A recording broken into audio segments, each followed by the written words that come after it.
Is the mutiny in the New York Jets locker room underway? I'm Glenn Naughton with JetNation Radio and JetNation.com. Be sure to log into JetNation.com where you can register and become a part of what is the most active Jets message board on the web. Didn't expect to be doing another video so soon after last night, but it seems this Zach Wilson story is getting worse and worse by the minute.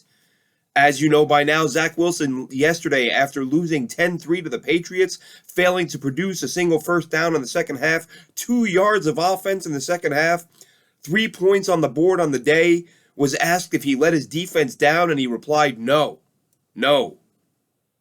He didn't feel like he'd failed his defense by producing only 3 points. This was bound to make waves, and it has. I talked about it last night. Now we're seeing today, either via Twitter or ESPN, on their live broadcasts on some of their Twitter accounts.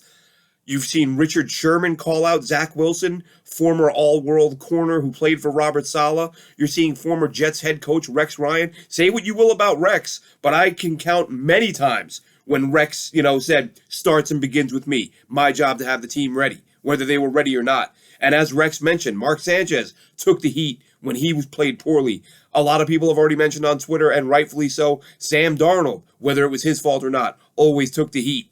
You've got Dan Orlovsky, former NFL quarterback. You can joke all you want about what kind of player he was, but I'm damn sure he knows a hell of a lot more about the game than most of us on Twitter and YouTube and all that. What's Orlovsky saying? He says he's watching Zach Wilson on the All-22, and he's wondering if Zach Wilson knows the plays. Where is he throwing the ball? What do you say? Unless you've got two receivers running identical in routes, he's throwing the ball behind one receiver and over another. You don't know who the ball is going to. You got Damian Woody, who, as I always say, one of the best follows. Damian Woody's out here saying, look, if not for his draft slot, that's the only thing saving Zach Wilson right now. And Robert Saleh's got some work to do because these guys know what's up in the locker room. They know. Players know that this is a good team that's ready to win right now. And Robert Saleh's in the position where he's either got to bench Zach Wilson or he's got to convince 52 other guys that Zach Wilson and the work he has put in is more important than the work that the other 52 guys have put in. And that's not going to go over well. And another problem Zach Wilson has? His teammates aren't idiots. He'd be a lot better off right now if he was playing with 52 dumb guys. But they know what he said. And they know the type of person you have to be to say that. They're not going to fall. If Zach Wilson comes out today, and he may very well, today, tomorrow, whenever, come on, let me clarify what I meant. What I really meant was no. Everybody knows what you meant.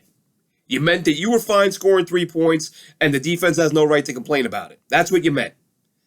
So the Jets PR, and credit to them, Jets PR doing a nice job today. Sauce Gardner, John Franklin Myers, both defensive players, both took to Twitter. And this is the thing with Twitter, right? You can criticize a guy without criticizing a guy. How do you do that? You find someone else who criticized the guy and press like. So we saw John Franklin Myers like a tweet that compared Zach Wilson's response to Josh Allen's response to losing a game. Allen took responsibility. Zach Wilson, of course, did not. And then you had Sauce Gardner liking a tweet from Jordan Lewis. Jordan Lewis plays for the Dallas Cowboys. Zach Wilson's comments were so bad that he pissed off defensive players on other teams. So just think how the Jets defensive players feel right now. So Jordan Lewis comes at Zach Wilson on Twitter to say, you don't owe these guys an apology. Sauce Gardner likes it. Then a short time later, and pretty close to each other, both John Franklin Myers and Sauce Gardner take to Twitter to say, I didn't mean to like that tweet. I mean, that's PR. They are on it. Hey, guys, come on. Can't have this. Unity, stay together, have his back. We need you to come out and say, now listen, I don't know for a fact that this happened, but man, is that a crazy coincidence. What are the odds? What are the odds? Two guys like tweets criticizing the same dude, and then right back to back, they both accidentally like the tweet about the same subject and the same guy. I'm not buying it, but that is what it is.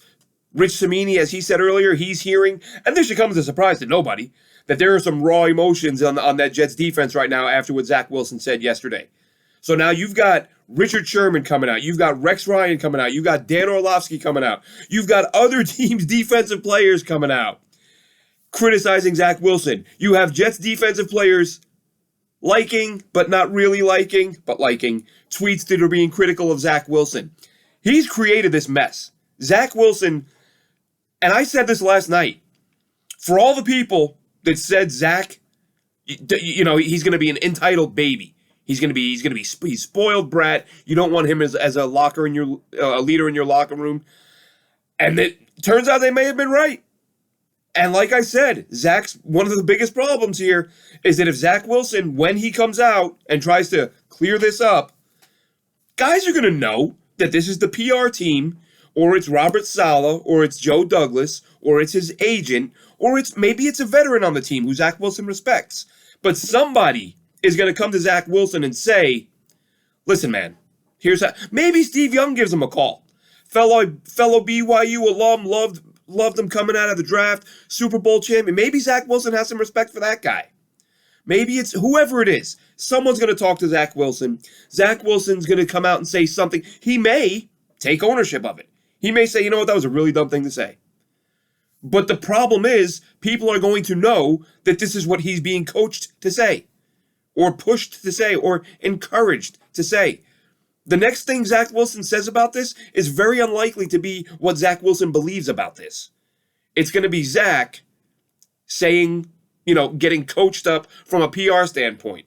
So now, at a time when he needs to be getting coached up as a quarterback on the field, you're going to be spending time, resources on damage control.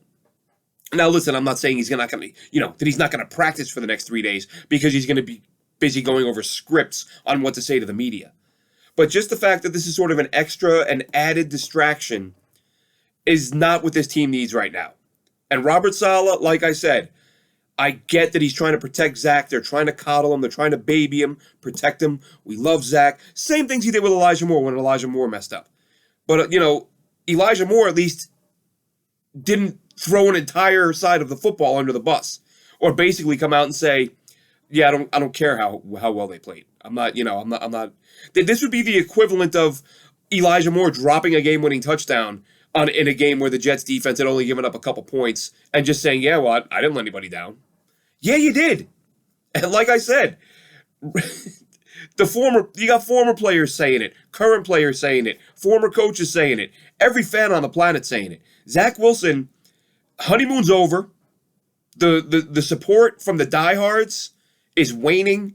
Anyone not terrified by Zach Wilson's performance yesterday is just someone who dug in so hard on him being a success that they will never acknowledge the fact that he's not a good quarterback. And might he be one day? Certainly. But right now, he's terrible on the field. He's worse off the field. And teammates are reacting. And again, it should come as no surprise. And Rich Cimini, this is where, here's what I propose moving forward for the New York Jets. I don't want any more one-on-one press conferences. Or one person at a time. I want a panel. I want a full table. I want Robert Saleh sitting next to Zach Wilson when Zach Wilson says, no, I didn't let the defense down. And see Robert Saleh just beside himself. Because I'm sure he's a defensive guy. He's doing everything he can. He's taking every bullet he can for this kid. He's making every excuse in the book for this kid. When he plays like garbage, he says he plays well. And Robert Saleh is doing everything he can to pump this kid up. And then he comes out and says, no, I didn't let anybody down. I didn't let the defense down. Guarantee you Robert Saleh wasn't happy about it. Not sure he'll voice that. That's why I want everybody up there. I want Zach, at the very least, we need Zach Wilson sitting next to Robert Saleh when Zach Wilson says some of the things he says. And Robert Saleh, it's damage. This is a big test for him. He's going to have some damage control to do. And the interesting thing about Robert Saleh, and again, I get it, I'm not saying he's wrong for this, but something you hear Robert Saleh talk about a lot is the human element. As in these guys aren't robots. These guys are people. Well, listen, when you're talking about your locker room staying together, that, Robert Saleh, is disregarding the human element. If you're expecting this locker room to stay, simpatico, and everyone's happy and on the same page, you're asking them to be robots. And you're ignoring the human element. Because you got a bunch of humans on the defensive side of the ball who are playing their asses off. And coming away with nothing to show for it, and a quarterback who's like, there's going to be some human elements entering that conversation, entering that locker room, and some emotions. And so you can't just talk about the human elements when it's about favorable topics and how things are going to work out, and you got to consider the human element. These guys aren't robots. Exactly. And they would have to be robots to not let this get under their skin. And we know it is. Even having said Cimini, did anyone need a tweet from Rich Cimini? I'm glad he did it. I'm glad he confirmed it. But I knew before I went to bed last night. Those defensive guys, man, they're not going to be, that word's going to spread real fast. Like, I would be surprised if every guy on that roster, every defensive guy on that roster, didn't know what Zach Wilson said before they left the stadium. That probably spread like wildfire. And listen, you saw Garrett Wilson after the game. Garrett Wilson, he's like, this isn't good enough. We got to be better. We got to have trust in our receivers. Give us a chance to make a play. He's talking about Zach Wilson. Like, there's no other guy who's responsible for delivering the ball to give you a chance to make a play. Zach's not getting it done. But Wilson's not calling him out by name. Wilson is saying he needs to get better. Garrett, that is. Garrett Wilson's saying what he has to do to get better, how he can help, and that the team needs to play better. So, Zach Wilson's dug himself a hole. He's not going to be able to dig out of it. Now, on the surface, the team might, he may come out. He may say whatever he's coached up to say, patch things up a little bit. Defensive guys might play along. Maybe if you put 14, 17 points on the board every now and then, defense might look past it. But they know now, and the fans know. And it could be, it could be a youth thing.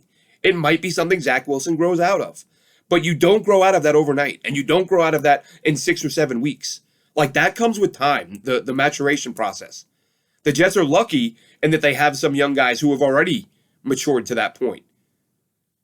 Just that Zach Wilson isn't one of them. So, dug himself a hole. Got to try to get himself dug out. The Bears are up next.